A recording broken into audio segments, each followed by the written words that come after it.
बहुत समय पहले की बात है। एक घना जंगल था जहां एक विशाल नाग और नागिन रहते थे। वे दोनों एक दूसरे से बेहद प्यार करते थे और अपने साथ में जीवन बिताने का वादा किया था।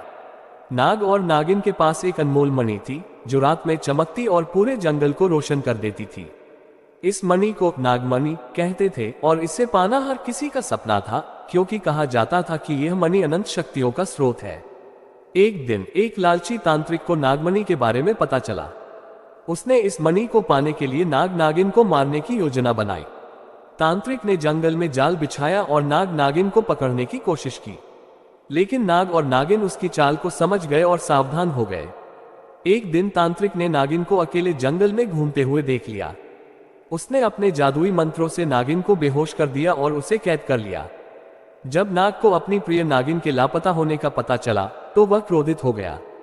उसने तांत्रिक की गुफा का पता लगाया और वहां पहुंचकर नागिन को बचाने का प्रयास किया।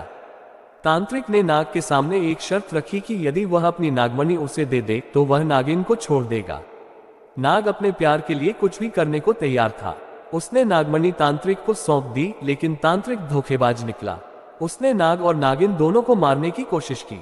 नाग और नागिन ने अपनी पूरी शक्ति से तांत्रिक का मुकाबला किया। नागिन ने अपनी तेज फुकार और नाग ने अपने विषैले दांतों का उपयोग कर तांत्रिक को हराया। तांत्रिक के मरने के बाद नागमणि वापस नाग नागिन के पास आ गई। इसके बाद नाग नागिन ने यह तय किया कि वे नागमणि को हमेशा के लिए छुपा देंगे ताकि कोई और इसे पाने की कोशिश में उनकी शांति भंग न कर सके। उन्होंने मणि को एक गुप्त स्थान पर छुपा दिया और फिर कभी उसे बाहर न लाने का प्रण लिया। नाग और नागिन ने मिलकर अपनी जिंदगी खुशी से बिताई और जंगल में शांति बहाल हुई।